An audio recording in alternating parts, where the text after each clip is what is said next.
오늘 우리에게 주신 하나님의 말씀은 신명기 9장 우리 6절에서 24절 말씀까지입니다. 신명기 9장 6절에서 24절 말씀까지 같이 합독하도록 하겠습니다.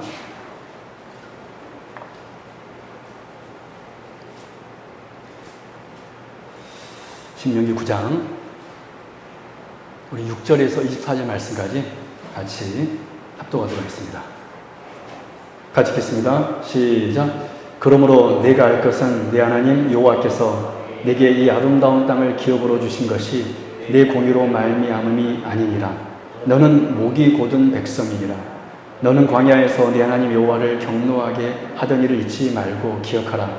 내가 애굽 땅에서 나오던 날부터 이곳에 이르기까지 늘 여호와를 거역하였으되 호렙산에서 너희가 여호와를 경노하게 하였으므로 하나님께서 진노하사 너희를 멸하려 하셨느니라. 그때 내가 돌판들 곧 여호와께서 너희와 세우신 언약의 돌판들을 받으려고 산에 올라가서 40주 40야를 산에 머물며 떡도 먹지 아니하고 물도 마시지 아니하였더니 여호와께서 두 돌판을 내게 주셨나니 그 돌판의 글은 하나님의 손으로 기록하신 것이요 너희의 총의 날에 여호와께서 산상불 가운데서 너희에게 이르신 모든 말씀이니라. 40주 40야를 지난 후에 여호와께서 내게 돌판 곧 언약의 두 돌판을 주시고 내게 이르시되 일어나 여기서 속히 내려가라. 내가 애굽에서 인도하여 낸 내 백성이 스스로 부패하여 내가 그들에게 명령한 돌을 속히 떠나 자기를 위하여 우상을 부어 만들었느니라. 여호와께서 또 내게 말씀하여 이르시되 내가 이 백성을 보았노라. 보라 이는 목이 곧은 백성이니라. 나를 막지 말라. 내가 그들을 멸하여 그들의 이름을 천하에서 없애고 너를 그들보다 강대한 나라가 되게 하리라 하시기로 내가 돌이켜 산에서 내려오는데 산에서 불이 붙었고 언약의 두 돌판은 내 손에 있었느니라.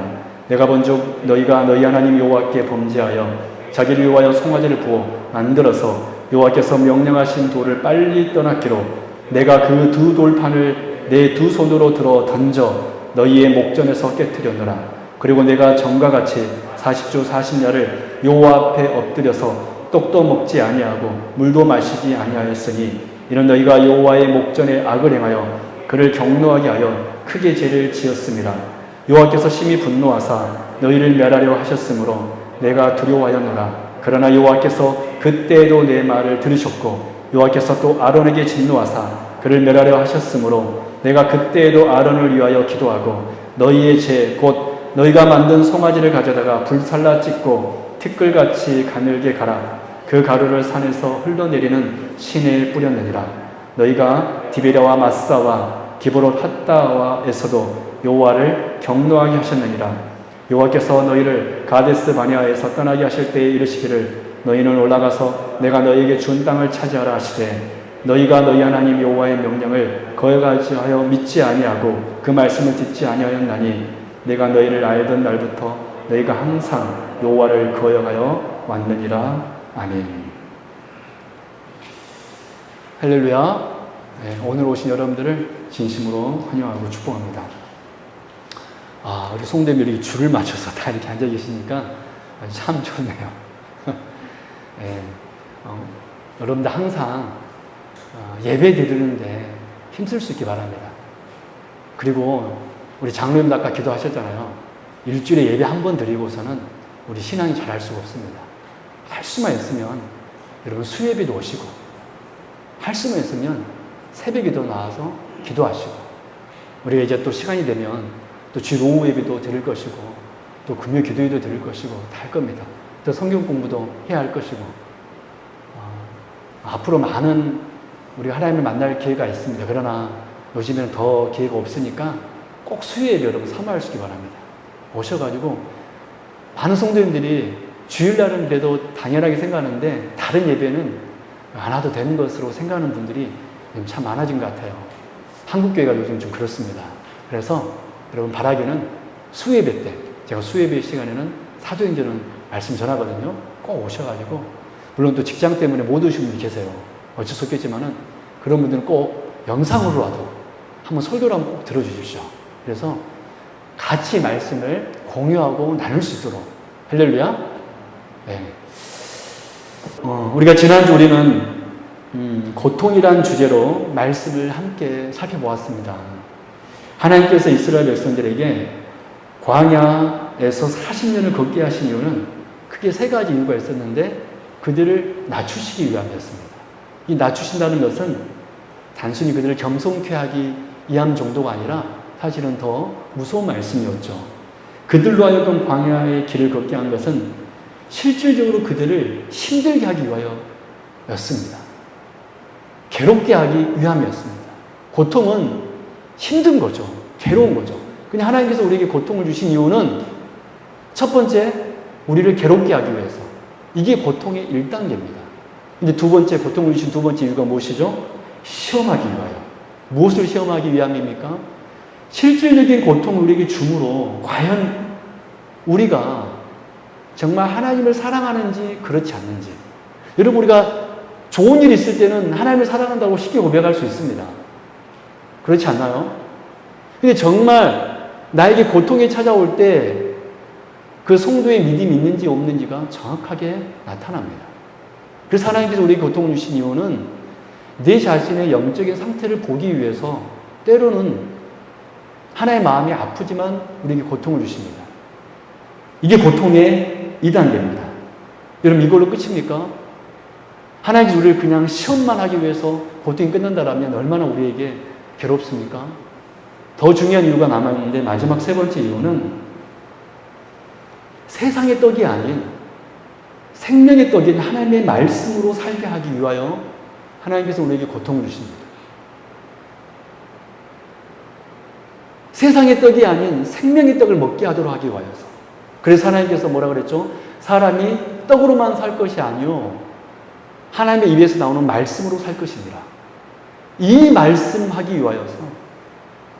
여러분, 우리가 떡을 먹지 않으면 사실 육체적인 생명을 유지할 수 없습니다. 영적인 생명도 마찬가지예요. 제가 여러분들에게 수예배도 나오시고 또 할 수만 있으면 예배 참여하기 힘쓰라는 이유는 뭐냐면 생명의 떡을 먹어야 우리가 살기 때문에. 여러분, 생명의 떡 먹지 않으면요 우리 영적으로 시들어 버릴 수밖에 없습니다. 여러분, 그래서 하나님께서 우리에게 고통을 주신 세 번째 이유는 우리를 정말로 살리시기 위하여 그 생명의 떡인 말씀을 붙들도록 하기 위하여서 하나님의 마음은 아프시지만 때로는 우리에게 징계하시기도 하시고 고난과 고통을 허락하신다는 사실입니다. 여러분, 그래서 우리에게 고통이 올 때 원망할 것이 아니라 오히려 그 고통 중에도 끊임없이 하나님, 제가 이 고통 중에서 하나님을 바라볼 수 있는 생명의 떡을 먹어서 다시 저를 힘있게 하여 주옵소서 라고 오히려 그 말씀을 붙들고 생명의 떡을 먹는, 그래서 정말로 사는, 진짜로 사는, 영으로 사는 그런 우리 귀한 성도님이 될 수 있기를 진심으로 바랍니다. 오늘은 우리 신명기 9장 말씀을 살펴보려고 합니다. 이 말씀은 특별히 과거 40년 전 시내산에서 금송아지를 만들어 섬겼던 그 반역 사건을 다시 한번 언급하며 말씀하시면서 그 가나안 입성을 눈앞에 두고 있는 이스라엘 백성들에게 정신 바짝 차리라고 경고하신 말씀, 바로 오늘 신명기 9장의 말씀입니다. 그래서 오늘 우리는 세 가지 주제로 말씀을 나누려고 하는데요. 첫 번째 주제는 40년 전 이스라엘이 하나님께 어떻게 하였는가, 그 시내산에서 그들은 어떤 범죄를 저질렀는가, 첫 번째로 살펴볼 것이고, 두 번째로는 그 범죄에 따른 하나님의 반응은 무엇이었는가, 두 번째로 살펴볼 것이고, 세 번째로는 그래서 이 모든 사건을 통하여서 하나님께서 우리에게 말씀하시려는 영적 교훈이 무엇인가, 우리가 정말로 깨달아야 되는 그 영적 교훈이 무엇인가, 이 세 가지 주제를 가지고 같이 시간 말씀을 나누도록 하겠습니다. 오늘 말씀 들을 때 정말 바라기는 성령 하나님께서 여러분들의 마음을 감동시켜 줄 줄로 믿습니다. 그래서 말씀을 통하여서 은혜 받아 정말로 더욱더 하나님 가까이 나아가는 우리 귀한 성도님들 되기를 진심으로 바랍니다. 첫 번째, 그 40년 전 이스라엘 백성들은 시내산에서 어떤 범죄를 저질렀는가? 첫 번째입니다. 그 이스라엘 백성들은 40년 전 시내산에서 어떤 범죄를 저질렀는가? 여러분, 우리가 성경 말씀을 읽어보면 정말 참으로 하나님께서 인간인 우리에게 베풀어 주신 하나님의 대우에 정말 황송할 때가 많이 있습니다. 대표적으로 하나님께서 우리를 하나님 자신의 아들로 불러주신 것입니다. 여러분, 어떻게 우리가 죄인인데, 여러분, 저기, 지금은 그런 아이들이 별로 없지만, 옛날에 과거에는 정말로 그 떼구장물 칙칙 그리면서 정말 잘 못 먹어서 가난한 그런 아이들이 옛날에 참 많이 있었습니다. 요즘에는 아무리 가난하다고 그렇게 때가 묻고 그런 아이들은 별로 없지만, 과거에는 정말 호직질하고 진짜, 저 어렸을 때 생각나는데요. 얘들 여기 보면, 얘들 이랬잖아요. 이렇게. 정말로 참 그런 아이들이 많았습니다. 근데 아무 상관없는 그 아이를 여러분들이 아들로 삼으실 수 있습니까? 심지어 나를 굉장히 싫어하는 그런 어떤 아이가 있는데, 맨날 우리 집에 돌 던지고 그런 아이들이 있는데, 그 아이를 보고 여러분, 너는 내 아들이다, 이렇게 아들 삼을 수 있습니까? 불가능하죠. 여러분, 그런데 성경에서 보면 우리 하나님께서 우리를, 범죄한 우리를 아들로 불러주시는 것입니다. 참 얼마나 황송합니까?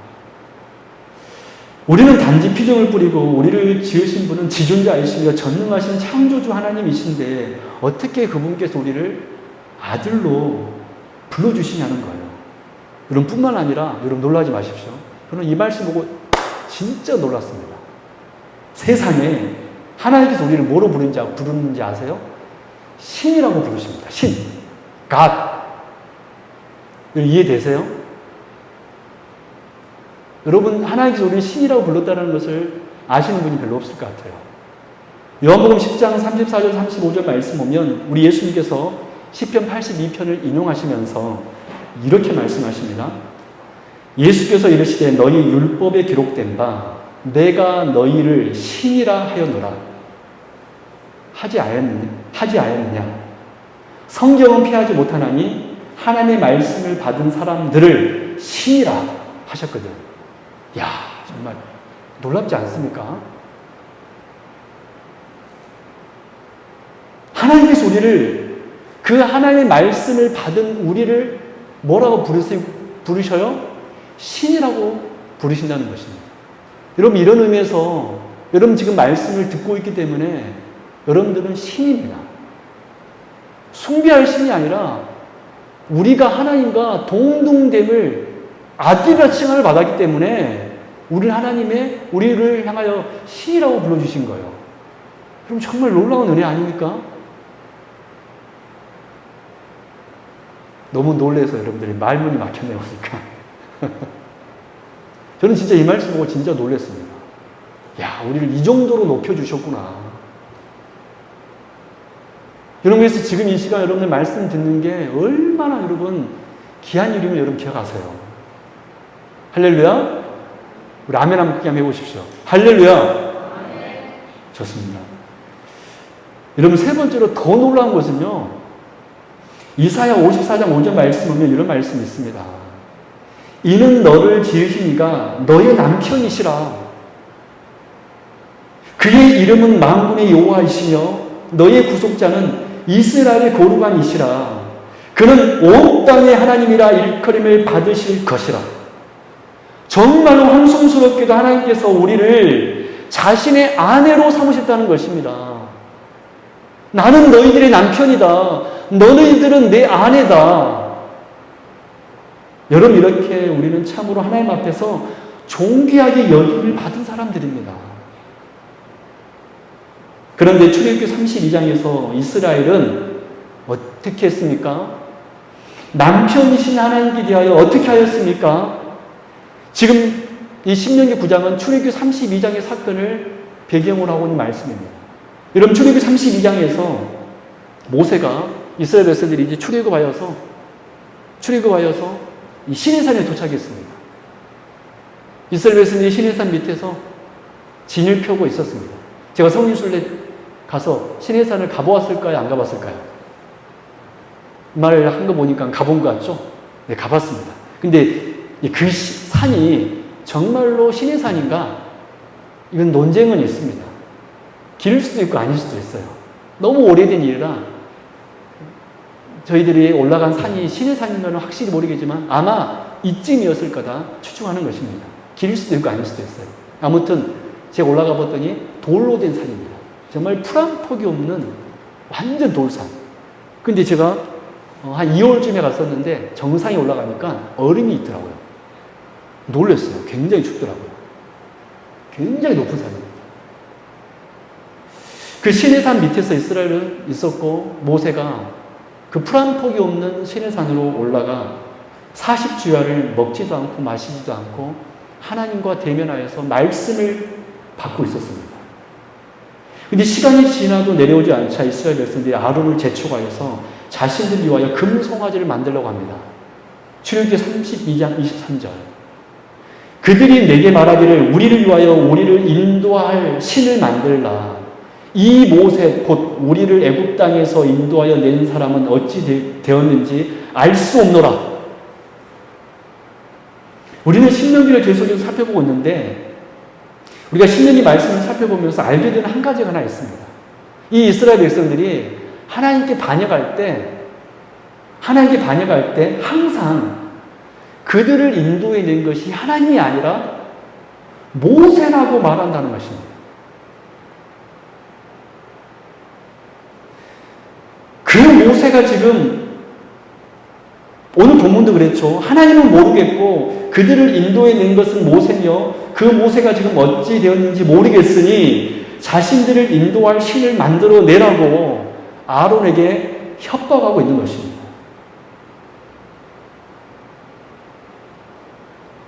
여러분 지금 모세가 출애굽 후 홍해를 건너 시내산에 도착하여 40일 동안 산에 올라간 이유가 여러분 무엇이었을까요? 모세가 시내산으로 올라간 것은 오늘 본문 9절과 11절과 15절 말씀 보면 알 수 있는 것처럼 하나님께 언약의 두 돌판을 받기 위함이었습니다. 그냥 두 돌판이라 하지 아니하고 언약의 돌판이라고 이야기하고 있습니다. 즉 하나님께서는 지금 공식적으로 이스라엘과 합법적인 언약 관계를 맺기 위하여 모세를 통하여 말씀하고 있으신 것입니다. 언약을 맺기 위하여서. 이것은 여러분 일종의 결혼 예식입니다. 여러분 우리가 이사야 말씀을 통하여서 하나님께서 그의 백성들을 신부라고 했다고 그랬잖아요. 모세가 하나님 앞에 언약의 돌판을 받으러 간 것은 그래서 무엇이냐면 지금 이 순간에 하나님과 이스라엘 백성들이 결혼 예식을 행하고 있는 장면이라는 거예요. 그래서 지금 모세가 시내산에 올라간 이유는 하나님과 이스라엘의 결혼 예식을 위해 시내산에 올라가 있는 것이고 그 결혼 관계를 인증하는 인증서가 바로 언약의 두 돌판이었던 것입니다. 따라서 하나님께서 이스라엘 백성들에게 십계명, 즉 언약의 두 돌판을 주시려고 했던 것은 요즘 말로 하면 이스라엘에게 결혼 반지를 건네시려는 것과 같다라고 말할 수 있는 것입니다. 이런 신랑 신부가 결혼할 때 그 언약을 맺은 증표로 서로 그 예물을 교환하잖아요. 결혼 반지. 그래서 이 십계명은 단순하게 두 돌판이 아니라 단순한 어떤 말씀만이 아니라 이스라엘과 하나님이 결혼을 하였다. 그 결혼의 증서로 하나님께 주신 것이 바로 뭐냐면 언약의 두 돌판이었다는 거예요. 여러분 이런 의미라면 지금 시내산 밑에서 지금 모세가 하나님께 언약의 두 돌판을 받고 있는데 그 밑에서 이스라엘 백성들이 아론을 협박하여서 우리를 위하여 금송아지를 만들어라. 그래서 그들이 음행하고 있는 장면은 어떤 장면입니까? 결혼식에 온 신부가 결혼식장에서 지금 뭐하고 있는 것입니까? 다른 남자와 은행을 하고 있는 것입니다. 지금 이 출애굽 32장의 사건이 바로 이런 사건이었습니다. 여러분 상상이 되세요? 결혼식장에 온 신부가 있는데 신랑을 기다려야 되는데 그 결혼식장에서 딴 남자와 눈 맞아가지고 은행을 하고 있는 것입니다. 지금 이 출애굽 32장의 이 상황이 바로 이 끔찍한 상황이었던 거예요. 여러분 하나님께서 이스라엘을 위하여서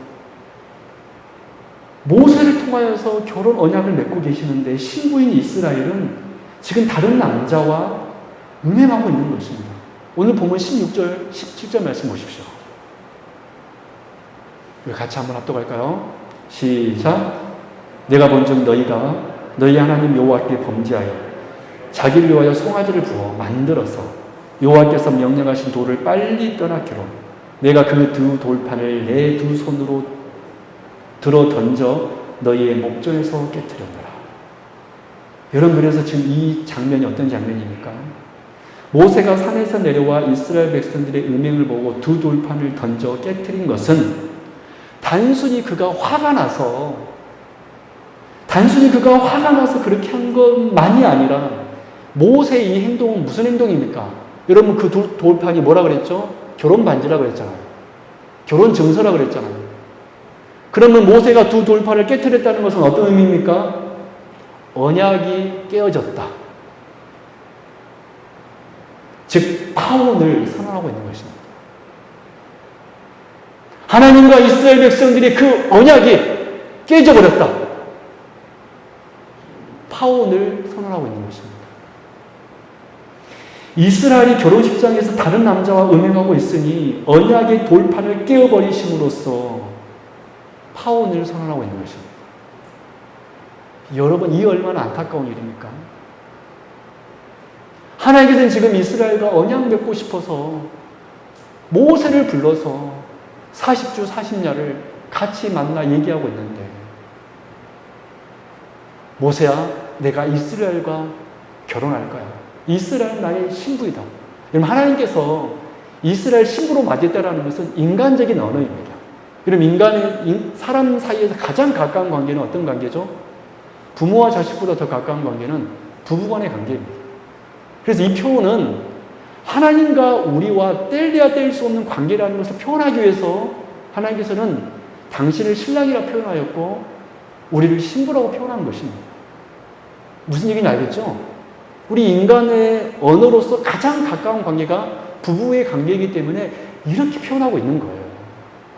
이 정도로 우리를 가까이 하고 있었는데 이스라엘이 음행하자 모세가 그 언약의 두 돌판을 깨트림으로 이 결혼은 깨졌다.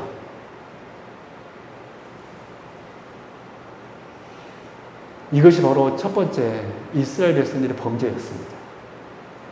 두 번째, 그래서 음행한 이스라엘에 대해 하나님께서 하나님의 반응은 무엇이었습니까?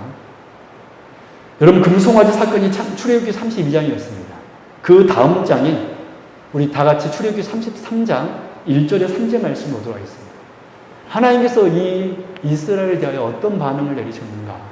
우리 출애굽기 33장 1절에 3절 말씀 같이 보도록 하겠습니다.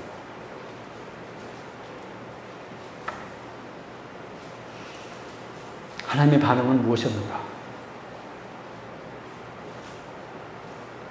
우리 다 찾으셨나요? 우리 같이 읽겠습니다. 시작. 여호와께서 모세에게 이르시되 너는 내가 애굽 땅에서 인도하여 낸 백성과 함께 여기를 떠나서 내가 아브라함과 이삭과 야곱에게 맹세하여 네 자손에게 주기로 한 그 땅으로 올라가라. 내가 사자를 너보다 앞서 보내어 가나안 사람과 아모리 사람과 헷 사람과 브리스 사람과 히위 사람과 여부수 사람을 쫓아내고 너희를 적각 꿀이 흐르는 땅에 이르게 하려니와 나는 너희와 함께 올라가지 아니하리니 너희는 목이 곧은 백성인즉 내가 길에서 너희를 진멸할까 염려함이니라 하시니. 여러분 이 말씀에서 하나님의 무서운 반응이 3절 마지막 편에 나와 있습니다. 3절에 나와 있습니다. 나는 그 연달아 치실래요? 나는 너희와 함께 올라가지 아니하리니. 나는 너희와 함께 올라가지 아니하리니. 여러분 출애굽기 33장의 말씀에 의하면 하나님께서는 적어도 배려를 하십니다. 그 범죄한 그들, 하나님의 목전에서 은행했던 그 이스라엘임에도 불구하고 그들에게 약속한 대로 가나안 땅은 주시겠다고 하셨습니다. 그래, 너희들이 내 앞에서 은행했지만 내가 너희들에게 주기로 한 그 땅은 내가 주겠다. 그뿐입니까? 또한 사절을 앞서 보내요. 적들도 물리쳐 주겠다고 하셨습니다. 그래, 내가 그 가나안 족속도 물리쳐 줄 것이다. 그러나 한 가지예요. 이것이 무서운 것입니다. 그러나 한 가지예요. 나는 너희와 함께 올라가지 않겠다. 여러분, 저 한번 봐보실래요? 많은 사람들이 무엇을 원하냐면 가나안 땅을 주십시오. 내 앞에 있는 적들을 물쳐 주옵소서. 그거 주시면 제 만족하겠습니다. 라고 삽니다. 여러분, 그러나 하나님께서 뭐라고 그러냐면, 그래, 내가 너희들에게 물질 다 주겠다. 명예 다 주겠다. 너희들의 적 내가 다 물쳐 주겠다.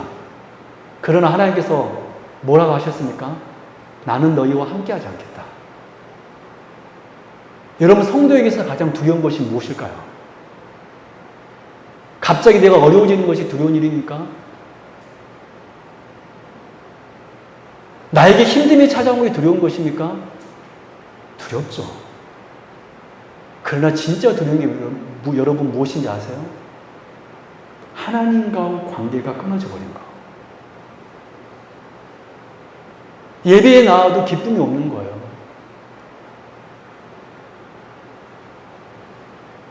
하나님이 지금 무슨 말씀을 하고 있죠? 내가 너희들이 가나안 땅을 주겠다. 너희들의 적도 다 물리치겠다. 다만 나는 너희와 함께하지 않을 것이다. 여러분, 성경을 읽으면서 하나님께서 나는 너희와 함께하지 않겠으니 너희끼리 가라 라고 말씀하신 것을 여러분 보신 적이 있습니까? 없습니다. 하나님께서는 항상 그의 백성들과 함께하고 싶으신 임마누엘이 하나님이십니다. 늘 그의 백성들에게 내가 너희와 함께할 것이니 너희는 두려워하지 말아라 말씀하신 분이 우리 하나님이십니다.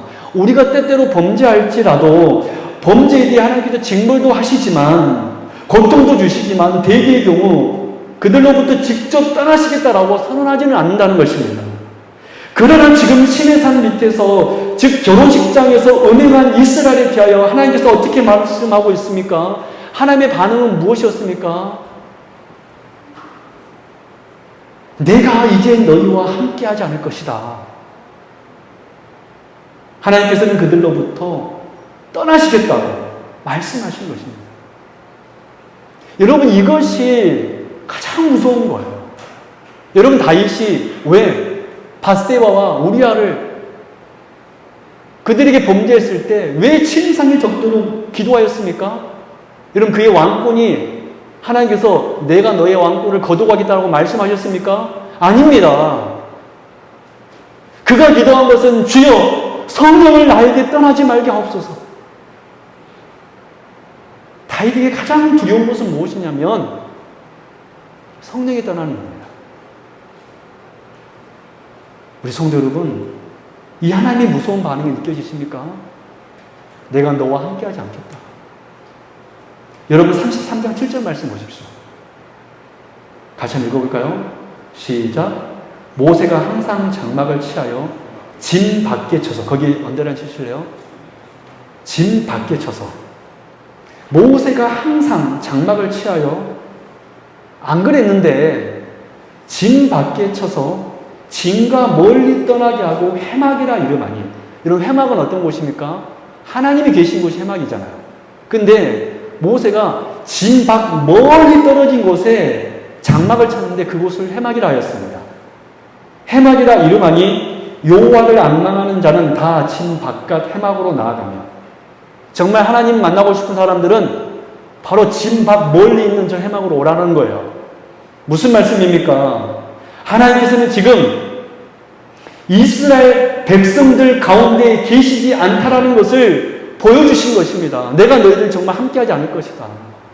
원래는 하나님께서 어디에 계셨죠? 이스라엘 백성들 진 한가운데 계셨습니다. 이스라엘 백성을 12지파 그 진 한가운데 회막을 설치하고 이스라엘 백성들과 함께 하셨는데 모세가 어떻게 하고 있습니까? 이스라엘 집 멀리 떨어져서 이곳을 회막이라 하여 하나님이 그곳에 계셨습니다. 정말로 하나님께서는 그들과 함께하지 않으셨던 것입니다.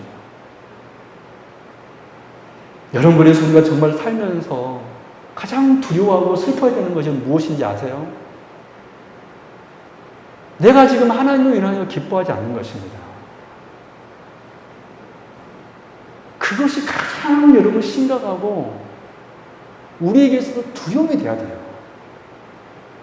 여러분, 그래서 예수님께서 그의 제자들에게 뭐라 그랬는지 아십니까? 세례 요한의 제자들이 그랬습니다. 바리새인들의 제자들도 금식기도 하고 우리도 금식기도 하는데 왜 당신의 제자들은 금식기도 하지 않느냐라고 비판합니다. 그러자 예수님께서 뭐라고 그랬습니까? 마태복음 9장 15절. 예수께서 그들에게 이르시되 혼인집 손님들이 신랑과 함께 있을 동안에 슬퍼할 수 있느냐? 그러나 신랑을 빼앗길 날이 이르니 그때는 금식할 것이니라. 여러분, 우리는 언제 금식하죠? 내 소원을 아릴 때 금식합니다. 여러분, 그때 금식하지 마시고 여러분, 그렇게 떼쓰지 마셔요. 그렇게 그때 금식할 것이 아니라 우리가 언제 금식해야 되냐면 내 마음에 신랑을 잃어버릴 때가 있을 때, 즉 내가 하나님을 위하여 기뻐하지 않고 내 마음에 기쁨이 없고 슬픔이 찾아올 때 그때 금식하라는 것입니다. 신랑을 잃어버릴 때가 있나니. 여러분, 이것이 하나님께서 우리에게 내리신 가장 무서운 징계입니다. 우리와 함께하지 않는 거예요. 여러분, 어린아이에게 가장 무서운 징계가 무엇입니까? 우리 아들 서강이가 가장 슬퍼하는 게 무엇인지 아세요?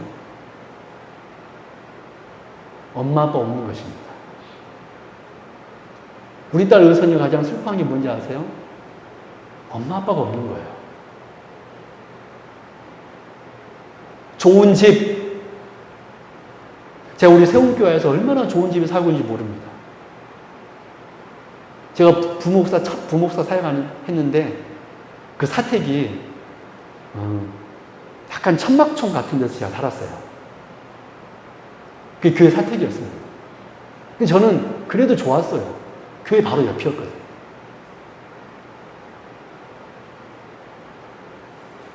저는 어디에 살아도 상관없습니다. 근데 하나님께서 은혜 주셔서 좋은 집에 살고 있습니다.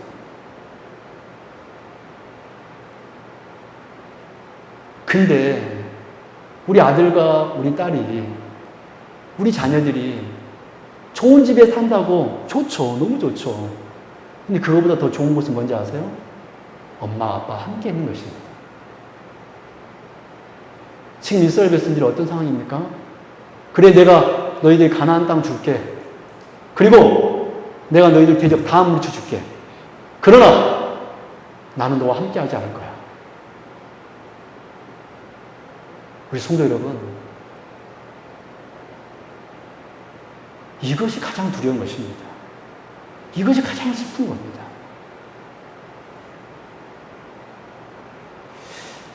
여러분, 세 번째 주제입니다. 우린 지금까지 시내산에서 이스라엘의 반역이 결혼식장에서 음행한 여자의 이야기임을 우리가 보았습니다. 그 금송아지 사건은 그냥 사건이 아니라 결혼식장에서 음행한 한 여인의 이야기였던 것입니다. 그래서 이 일로 인하여서 이스라엘이 하나님께 파혼당했다는 것을 보았습니다. 그렇다면 이 사건을 통해서 하나님께서 우리에게 말씀하신 두 가지 영적 메시지가 있습니다. 그 첫 번째는 무엇이냐면 교회가 변하여, 아주 무서운 말씀입니다. 교회가 변하여 사탄의 회가 될 수 있다는 것을 경고하고 있습니다. 즉 순결한 신부가 변하여 음녀가 될 수 있다는 것을 하나님께서는 경고하고 있습니다. 요즘 우리 식으로 말하면 교회가 변하여 사탄의 회가, 사탄의 모임으로 변할 수 있다라고 주님께서 말씀하고 있는 것입니다. 여러분, 성경에서 여자란 단어가 참 많이 나오는데요.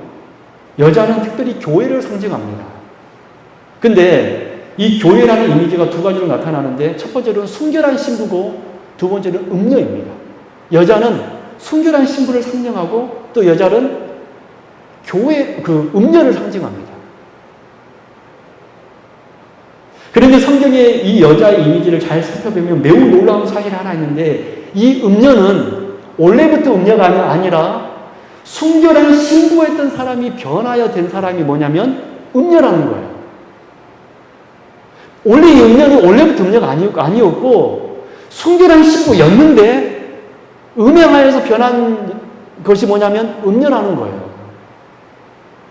오늘 본문에서도 알 수 있잖아요. 신명기 9장과 출애굽기 32장의 말씀을 통하여서 그들은 원래 이스라엘은 순결한 신부였습니다.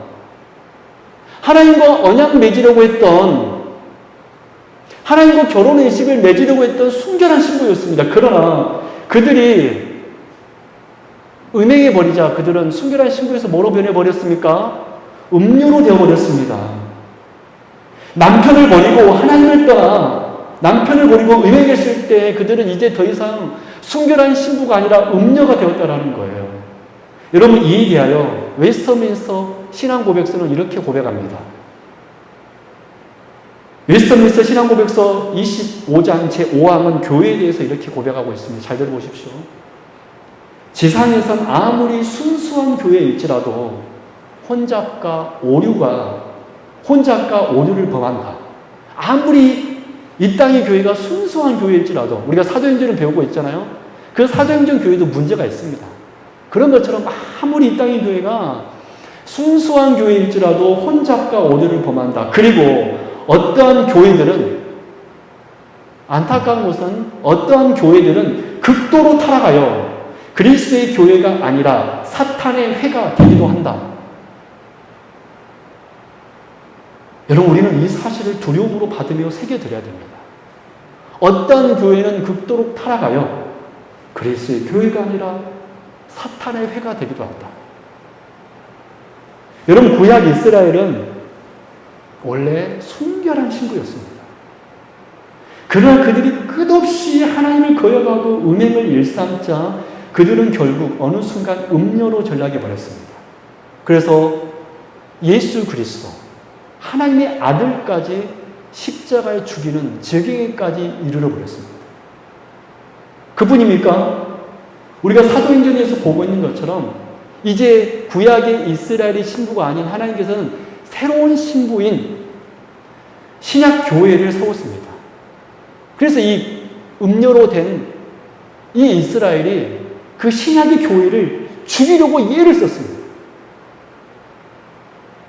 그뿐입니까? 역사적으로는 중세시대에 그 신약의 순결한 신부였던 그 신약의 교회가 이제 또 타락해요. 그 타락한 게 바로 로만 카톨릭입니다. 원래 그것이 순결한 신부였는데 중세시대를 거치면서 그 교회 또한 타락하여 로만 카톨릭 역시 새롭게 된 신부, 개신교회를 죽이려고 하는 음녀가 되었다라는 거예요. 이러한 우리는 성경적 역사적인 사실을 통하여 우리에게 하나님께서 말씀하신 교훈이 무엇입니까? 교회가 신실하게 결혼 언약 안에 있을 때는 순결한 신부이지만 그 말씀 앞에 떠나버릴 때, 그 하나님 앞에 떠나버릴 때 그 순결한 신부가 음녀가 된다는 것입니다.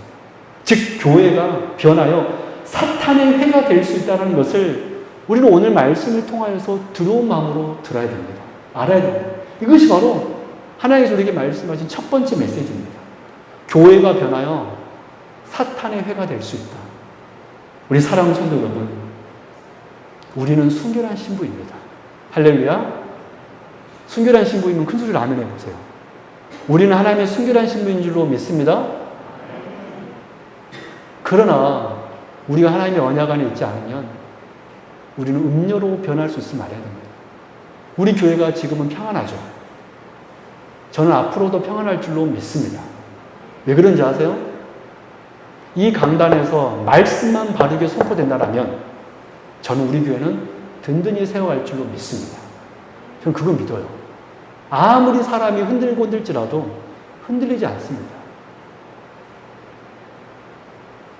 그러나 말씀이 변질되어 버리고 사람의 목소리가 주장되는 순간 교회 이상 더 이상 교회가 아니라 사탄의 회가 될 수 있다라는 거예요. 이 시대에 얼마나 많은 교회들이 많습니까? 여러분, 그래서 하나님께서 하신 메시지는 아주 두려운 메시지입니다. 교회가 변하여 사탄의 회가 되기도 한다. 두 번째, 마지막입니다. 오늘 이 사건을 통해 하나님께서 말씀하신 두 번째 메시지는 교회는 이제 주님의 중보로 다시 거룩한 신부가 되었다라는 거예요. 여러분, 시내산에서 은혜간 이스라엘 백성들에게 놀라운 은혜가 나타났습니다. 우리 주 예수 그리스도를 예표하는 모세의 중재가 있기 시작한 것입니다. 우리 오늘 본문 25절, 27절 말씀 보도록 하겠습니다. 25절, 27절. 모세가 하나님과 이스라엘 사이에 탁 서서 중재합니다. 이 모세를 통해서 우리는 예수님의 모습을 볼 수 있는데요. 신명기 9장 25절, 27절 말씀. 같이 읽습니다. 시작. 그때 여호와께서 너희를 멸하겠다 하셨으므로 내가 여전히 40주 40야를 여호와 앞에 엎드리고 여호와께 간구하여 이르되 주 여호와여, 주께서 큰 위엄으로 속량하시고 강한 손으로 애굽에서 인도하여 내신 주의 백성 곧 주의 기업을 멸하지 마옵소서. 주의 종 아브라함과 이삭과 야곱을 생각하사 이 백성의 완악함과 악한 죄를 보지 마옵소서. 여러분, 놀랍게도 이 모세의 중재의 중보가 아니었으면 이스라엘 백성들은 가나안 땅에는 들어갈 수 있을지 모르겠지만 그들은 신부가 될 수 없었을 것입니다. 여러분, 지금 모세가 무엇하고 있습니까? 하나님! 이스라엘을 살려주십시오. 이스라엘의 음행과 죄를 보지 말아주옵소서. 여러분, 그래서 지금 40년 뒤에 이스라엘 백성들이 가나안 땅을 지금 눈앞에 두고 있습니다. 지금 그들이 이 모압 땅에 있는 것은 누구 때문입니까? 오늘 6절 말씀에서 나와 있습니다. 너희의 공의 때문이 아니다. 너희들은 목이 곧은 백성이었다. 13절 말씀에도 나와 있잖아요. 즉 모세의 중보로 말미암아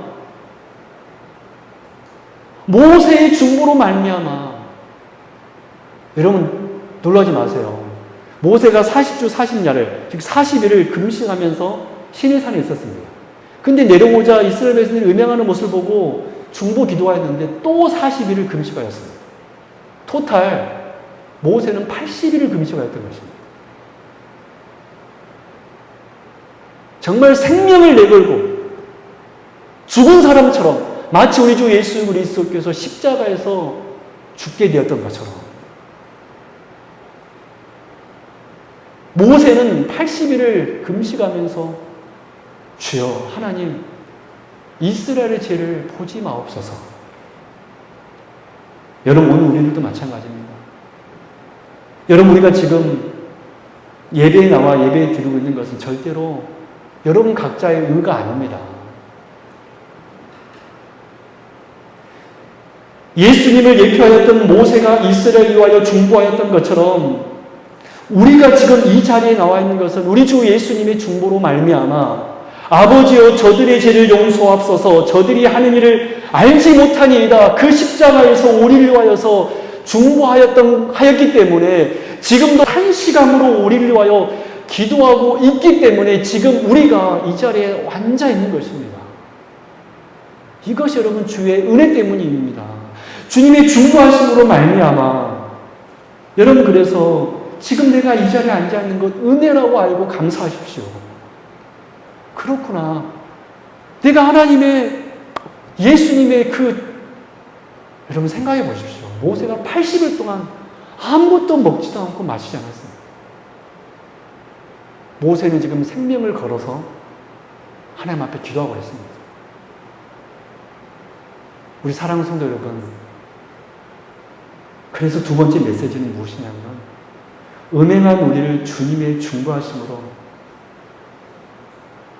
하나님께서는 신부 삼아 주셨다. 라고 주님께서 말씀하고 있는 것입니다. 너희들이 비록 음행했지만 내가 주 예수의 중보로 말미암아 내가 너희를 다시 신부로 삼았다. 우리 성도 여러분, 정말 바라기는 이 말씀으로 여러분들의 은혜가 있기를 바랍니다. 정말 이 말씀으로 믿음으로 받는 여러분들에게는 하나님께서 이렇게 말씀하실 것입니다. 너희는 나의 신부다. 할렐루야. 너희는 나의 거룩한 신부다. 여러분 늘 거룩하고 순결한 신부로서 여러분 오늘을 살아갈 수 있는 우리 귀한 성도님 되시기를 바랍니다. 말씀 맺도록 하겠습니다. 우리는 지금 참으로 혼잡하고 타락한 시대를 살아가고 있습니다. 심지어 많은 교회들이 하나님과 결혼 언약을 파기하고 하나님의 품 안에서 떠나는 것을 목격하는 시대 속에서 살아가고 있습니다. 우리는 이 슬픈 현실들을 보면서 무엇을 깨닫습니까? 교회가 교회되는 것은 진실로 하나님의 언약 안에 있을 때만 된다라는 거예요. 만약 교회가 참되신 하나님을 예배하는 일보다 다른 어떤 것에서 즐거움을 찾으려고 하는 시도가 일어날 때 가장 우선시되는 것은 예배입니다. 하나님의 예배보다 그 어떤 것에서 즐거움을 찾으려고 하는 시도가 여러분 있게 될 때 교회는 더 이상 교회에서 역할을 감당할 수 없다는 것을 알아야 됩니다. 우리의 사명은 그래서 언약의 두 돌판을 붙들고 하나님의 언약의 말씀에 신실하게 살고 나와 결혼하신 그 주님, 신랑이신 주님만을 바라보며 경외하며 살아가는 것, 그것이 바로 신부의 누리의 사명입니다. 저는 우리 교회가, 우리 세움교회가, 그리고 이 땅의 많은 교회들이 순결한 신부로서 언약의 두 돌판인 하나님의 언약의 반지를 끼고 그래서 정말 깨끗한 신부, 풍성한 삶을 누릴 수 있는 귀한 은혜가 있기를 바랍니다. 우리 사랑하는 신부 여러분, 결혼반지 끼고 계시죠? 하나님과 그 언약을 여러분 끼고 계시죠? 그거 빼지 마시고 세상 앞에서 내가 결혼반지 끼었다라고 보여주십시오. 나는 하나님의 신부야. 보여주십시오. 그러한 은혜가 있기를, 그러한 용기가 있기를 주님의 이름으로 축원합니다. 기도하겠습니다. 하나님 아버지 감사합니다. 기한하 주시고 오늘 하나님의 말씀을 통하여서 모세가 이스라엘 백성들에게 너희들 교만하지 말아라. 너희들이 지금 이 가나안 땅 문 앞에 있는 것은 너희들의 공의가 아니고 하나님의 은혜였다. 하나님, 오늘 우리를 또 이 하나님의 말씀에 겸손히 머리 숙이며 내가 순결한 신부가 되었음을 감사하면서 주의 중보하심으로 인하여 내가 자녀되었다는 것을 알고 가장 두려운 것은 하나님이 나를 버리는 것이 가장 두려운 일임을 알고 언제나 주님 안에서 참 기쁨을 누리는 우리 성도님들 다 되게 하여 주옵소서. 오늘 주의 말씀이 우리 성도님들에 임하였사오니 귀 있는 자들은 들을지어다 말씀하신 하나님, 우리 성도님들 순결한 신부들이오니 다 말씀 들었사오니 이 말씀에 아멘하게 하여 주옵시고 이 말씀으로 인하여서 위로받게 하여 주옵시고 이 말씀으로 인하여서 회복하게 하여 주옵시고 이 말씀으로 인하여서 이 악한 세상 속에 살아갈 때 결혼반지 자랑스럽게 보여줄 수 있는 주의 백성들 다 되게 하여 주옵소서. 감사드리며 거룩하신 우리 주 예수 그리스도 이름으로 간절히 기도드리옵나이다. 아멘.